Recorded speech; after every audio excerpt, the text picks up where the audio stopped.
اتنا کارگر نہیں ہوا تو پھر انہوں نے العیاذ باللہ ایک غلط بات یعنی نبی صلی اللہ علیہ وسلم کی جان ختم کر دینے کا فیصلہ کیا۔ آپ نبی صلی اللہ علیہ وسلم کی مکہ کی 13 سال زندگی دیکھیں تو آپ کو نظر آئے گا کہ نبی صلی اللہ علیہ وسلم اس مرحلے میں کس قدر پریشانیوں سے اور کس قدر تکلیفوں سے دوچار کیے گئے۔ مثال کے طور پر نبوت کے 6 سال اللہ کے نبی صلی اللہ علیہ وسلم کو آپ کے پورے خاندان کے ساتھ شعب ابی طالب میں قید کر دیا گیا اور پورے مکہ کے لوگوں سے آپ کا اس طرح سے بائیکاٹ کر دیا گیا کہ بچے بھیگا ہوا چمڑا چوسنے پر مجبور ہوئے، غذائی ضرورت پوری کرنے کے لیے پتے کھانے پر مجبور ہوئے۔ یہ اللہ کے نبی صلی اللہ علیہ وسلم کے ساتھ پیش آیا۔ اور پھر اس کے بعد بھی جب دعوت آگے بڑھتی رہی تو قریش نے اللہ کے نبی صلی اللہ علیہ وسلم کو اذیت دینے کا طریقہ اپنایا۔ عروہ بن زبیر رحمت اللہ علیہ نے عبداللہ بن عمرو بن عاص رضی اللہ تعالیٰ عنہ سے پوچھا کہ قریش نے اللہ کے نبی صلی اللہ علیہ وسلم کو سب سے زیادہ تکلیف کب دیا؟ اللہ کے نبی صلی اللہ علیہ وسلم کو سب سے زیادہ اذیت قریش نے اللہ کے نبی صلی اللہ علیہ وسلم کو کب پہنچائی؟ تو عبداللہ بن عمرو بن عاص رضی اللہ تعالیٰ عنہما نے کہا میں خانہ کعبہ میں تھا کہ اللہ کے نبی صلی اللہ علیہ وسلم وہاں آئے، قریش کے سرداران وہاں موجود تھے کہ ان میں سے ایک آدمی کھڑا ہوا اور اس نے اپنی چادر نبی صلی اللہ علیہ وسلم کے گردن میں ڈالی اور ڈال کر کے وہ آپ کو کھینچنے لگا۔ ایسا لگ رہا تھا کہ وہ نبی صلی اللہ علیہ وسلم کا گلا گھونٹ دے گا اس چادر کی ضرب سے کہ اتنے میں ابو بکر صدیق رضی اللہ تعالیٰ عنہ دوڑتے ہوئے آئے اور کہا اتقتلون رجلا ان یقول ربی اللہ، کیا تم ایک ایسے آدمی کو قتل کر دو گے جو یہ اعلان کرتا ہے کہ میرا رب اللہ تعالیٰ ہے؟ وقد جاءکم من ربکم بالبینات، اور تمہارے رب کے پاس وہ واضح دلائل اور واضح نشانیاں لے کر کے آیا ہوا ہے۔ یہ اللہ کے نبی صلی اللہ علیہ وسلم کی اذیت کا وہ مرحلہ تھا جسے صحابی نے دیکھا اور اسے بیان کیا۔ بخاری کی ایک دوسری روایت میں ہے، عبداللہ بن مسعود رضی اللہ تعالیٰ عنہ کہتے ہیں کہ ایک مرتبہ اللہ کے نبی صلی اللہ علیہ وسلم خانہ کعبہ کے پاس نماز پڑھ رہے تھے کہ قریش کے سرداران وہاں بیٹھے ہوئے تھے۔ ان میں سے کسی ایک نے کہا کہ تم میں سے کون ہے جو مکہ کے فلاں آدمی کے گھر جائے، اس کے ہاں اونٹ ذبح ہوا ہے اور اس کی اوجھڑی لے کر کے آئے اور جب یہ زمین پر اپنا ماتھا رگڑے تو ان کی پیٹھ پر اس کو ڈال دے۔ حدیث کا لفظ ہے کہ ان میں کا سب سے بدبخت انسان کھڑا ہوا اور گیا، اوجھڑی لے کر کے آیا، اور جب نبی صلی اللہ علیہ وسلم سجدے میں گئے تو اس نے وہ اوجھڑی نبی صلی اللہ علیہ وسلم کی پشت پر ڈال دی۔ نبی صلی اللہ علیہ وسلم کو بوجھ برداشت کرتے ہوئے سجدے میں پڑے رہے، آپ سجدے سے سر نہیں اٹھا سکتے تھے۔ کسی نے آپ کی چہیتی بچی فاطمہ بنت محمد رضی اللہ تعالیٰ عنہ کو خبر دیا، وہ دوڑتی ہوئی آئی اور کسی طرح سے اس اوجھڑی کو آپ کے سر سے ڈالا اور قریش کو گالیاں دینا شروع کر دیا کہ تم لوگ میرے ابو جان کو یہ تکلیف کیوں پہنچا رہے ہو؟ اور اس کے بعد عبداللہ بن مسعود کہتے ہیں کہ میں چاہ رہا تھا کہ اللہ کے نبی کی مدد کروں، اگر مجھے طاقت ہوتی، اگر میرے پاس استطاعت ہوتی تو میں نبی صلی اللہ علیہ وسلم کی مدد کرتا، مگر میرے پاس طاقت نہیں تھی کہ میں نبی کی مدد کر سکتا۔ یہ پیش آ رہا ہے میرے نبی صلی اللہ علیہ وسلم کے ساتھ۔ اللہ کے نبی صلی اللہ علیہ وسلم نے فرمایا، جیسا کہ طبرانی کی المعجم الکبیر اور بہقی کی دلائل النبوہ اور حدیث کی دوسری کتابوں میں بسند صحیح ثابت ہے، اللہ کے نبی صلی اللہ علیہ وسلم نے فرمایا ما زالت قریش کعتن انی حتی توفی ابو طالب،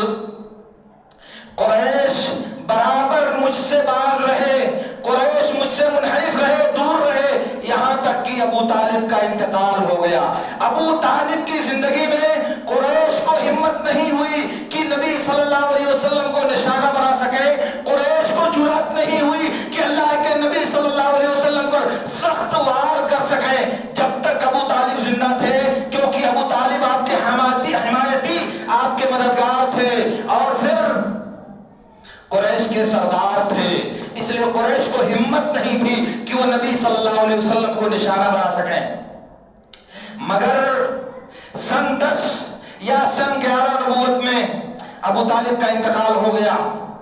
سن 10 یا سن 11 نبوت میں ابو طالب کا انتقال ہو گیا۔ اس کے صرف 1 مہینے کے بعد اس دنیا میں دنیاوی اعتبار سے آپ کا سب سے بڑا سہارا، اس دنیا میں سب سے زیادہ آپ کے غم کا مداوع کرنے والی طاقت خدیجہ رضی اللہ تعالیٰ عنہ کا انتقال ہو گیا۔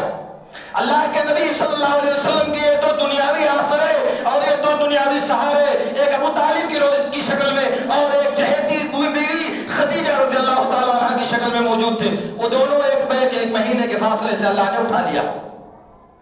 اور پھر اس کے بعد قریش کا یہ حال جب نبی صلی اللہ علیہ وسلم نے دیکھا تو آپ یہ دعوت مکہ سے لے کر کے طائف کی طرف گئے۔ طائف کے لوگوں کو جب آپ نے دعوت دیا تو اس کا جو جواب ان بدبختوں نے دیا، وہ جس حماقت اور جس دریدہ دہنی کا وہ لوگوں نے مظاہرہ کیا وہ آپ سبھی جانتے ہیں۔ صحیح بخاری کی ایک روایت میں ہے، ام المومنین عائشہ رضی اللہ تعالی عنہا نے اللہ کے رسول صلی اللہ علیہ وسلم سے پوچھا، کہا کہ اللہ کے رسول، کیا آپ کی زندگی میں احد سے بھی زیادہ سخت کوئی دن آیا ہے؟ کیا آپ کو آپ کی زندگی میں احد سے بھی زیادہ کسی مشکل اور دشواری کا سامنا آپ کو کرنا پڑا ہے؟ احد کا دن وہ ہے جس دن نبی صلی اللہ علیہ وسلم کے سر مبارک کو زخمی کر دیا گیا تھا۔ احد کا دن وہ دن ہے جس میں میرے نبی صلی اللہ علیہ وسلم کے دندان مبارک کو توڑ دیا گیا تھا۔ احد کا دن وہ ہے جس دن اللہ کے نبی صلی اللہ علیہ وسلم کو کافروں نے اپنے نرغے میں لے لیا تھا اور ایک کے بعد دیگر 7 انصاری صحابہ نے آپ کے قدموں پر آپ کی حفاظت کرتے ہوئے اپنی جان اللہ کی بارگاہ میں قربان کر دیا تھا۔ ایک کے بعد دیگر نبی کی حفاظت میں آپ کے قدموں پر فدائیت کا اظہار کرتے ہوئے یہ 7 صحابہ کرام آپ انہوں نے اپنی جانیں رب العالمین کے حوالے کر دی۔ یہی وہ احد کا دن ہے جس میں ابو طلحہ اور طلحہ بن عبید اللہ رضی اللہ تعالیٰ عنہما اللہ کے نبی کی حفاظت کرتے کرتے بہت سے ترکش اور بہت سی تیروں کو توڑ دیا تھا اور کہتے تھے ابو طلحہ رضی اللہ تعالیٰ عنہ، اللہ کے رسول سر اٹھا کر کے مت دیکھیے، آپ کے سر کے مقابلے میں میرا سر، آپ کے سینے کے مقابلے میں میرا سینہ، مبادا کوئی تیر آپ کو نہ لگ جائے۔ یہ وہ احد کا دن ہے جس قدر نبی صلی اللہ علیہ وسلم کو پریشانی جھیلنی پڑی۔ ام المؤمنین عائشہ نے پوچھا، کیا اس سے بھی سخت کوئی دن آپ کی زندگی میں آیا ہے؟ تو اللہ کے نبی صلی اللہ علیہ وسلم نے کہا کہ ہاں، جس دن میں تیری قوم کے سرداروں عبد یا لیل پر اپنے آپ کو پیش کیا، انہوں نے میری دعوت کا جو جواب دیا، انہوں نے میرے پیغام کو جس طرح سے رد کیا، میں جب وہاں سے واپس پلٹا تو میں انتہائی زیادہ مغموم، انتہائی زیادہ پریشان تھا، یہاں تک کہ میں قرن ثالب میں پہنچ گیا۔ مجھے احساس نہیں تھا کہ میری کیفیت کیا ہے، شدت غم سے، شدت پریشانی سے اور شدت تکلیف سے مجھے احساس نہیں تھا، یہاں تک کہ میں قرن ثالب میں پہنچ گیا۔ جب قرن ثالب میں پہنچا تو جبریل علیہ السلام میرے پاس آئے، یہ بخاری کی روایت میں ہے، سنیں آپ میرے دوستو۔ جبریل علیہ السلام میرے پاس آئے اور انہوں نے کہا، اے محمد، اللہ نے وہ سب کچھ دیکھ اور سن لیا ہے جو آپ کی قوم نے آپ کی دعوت کا جواب دیا ہے، اس نے پہاڑوں کے فرشتے کو آپ کے پاس بھیجا ہے، آپ اسے جو حکم دینا چاہیں آپ دے سکتے ہیں۔ جبریل علیہ السلام چلے گئے، پھر پہاڑوں کا فرشتہ میرے نبی صلی اللہ علیہ وسلم کے پاس حاضر ہوا اور کہا کہ اے نبی، اللہ رب العالمین نے آپ کی قوم نے آپ کے ساتھ جو بدتمیزی کیا ہے وہ سب دیکھ اور سن لیا ہے، اس نے مجھے آپ کے پاس بھیجا ہے، آپ جو حکم مجھے دینا چاہیں میں اس کی تعمیل کے لیے تیار ہوں، اور اگر آپ چاہیں تو میں ان دونوں پہاڑوں کو آپس میں اس طرح پیس دوں کہ مکہ اور طائف کی آبادی اس میں پس کر کے ختم ہو جائے۔ اگر آپ اجازت دیں تو ان دو پہاڑوں کے درمیان نقشبین کے بیچ میں ان کو اس طرح سے پیس دوں کہ ان کا وجود اس صفحہ ہستی سے ختم ہو جائے۔ مگر میرے نبی صلی اللہ علیہ وسلم نے کہا نہیں، لعل اللہ یخرج من اصلابہم من یعبد اللہ وحدہ ولا یشرک بہ شیئا، نہیں اس کی ضرورت نہیں ہے۔ شاید اللہ تعالیٰ ان کی نسل سے ایسے لوگوں کو پیدا کرے جو صرف الہ واحد کی عبادت کریں گے اور اللہ کے ساتھ کسی کو شریک نہیں ٹھہرائیں گے۔ رہنے دو، یہ میرے نبی صلی اللہ علیہ وسلم کی سیرت کا وہ پہلو ہے جسے میں آپ کو بتانا چاہ رہا ہوں کہ اللہ کے نبی صلی اللہ علیہ وسلم کس قدر تکلیف میں ہے، کس قدر اذیت کا شکار بنایا گیا ہے، آپ کو درد کی کتنی گہری کھائی میں آپ کو ڈالنے کی کوشش کی گئی ہے۔ اس کے باوجود جب تمکن حاصل ہوا، اقتدار حاصل ہوا، قدرت ملی تو سب پورے وجود کو مٹا سکتے تھے، فرشتے کے ذریعہ سب کو تہس نہس کر سکتے تھے، مگر میرے نبی نے کہا نہیں۔ تکلیف کی اتنی شدت ہے کہ بعد میں برسوں کے بعد جب ام المومنین آپ سے پوچھ رہی ہیں تو آپ کو وہ دن اب بھی یاد ہے، حتیٰ کہ خود سے زیادہ سخت وہ دن آپ کو لگ رہا ہے۔ اس کے بعد جب نبی صلی اللہ علیہ وسلم واپس آئے مکہ تو اب مکے میں داخلے پر پابندی ہے۔ قریش آپ کو مکے میں گھسنے نہیں دینا چاہتے کیونکہ ان کا ماننا یہ ہے کہ نبی صلی اللہ علیہ وسلم ہمارے خلاف طائف والوں کو آمادہ کرنے کے لیے، ان کو اکسانے کے لیے، ہمارے خلاف ان کو بھڑکانے کے لیے آپ طائف گئے تھے، اس لیے آپ کو دوبارہ مکہ میں داخل ہونے کی اجازت نہیں۔ پھر نبی صلی اللہ علیہ وسلم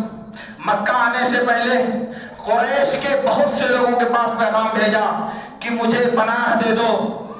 مجھے مکہ میں داخل ہونے کی اجازت دے دو، تم میری حفاظت اور امان کی ذمہ داری لے لو، مگر ان میں سے کوئی تیار نہیں ہوا سوائے مطعم بن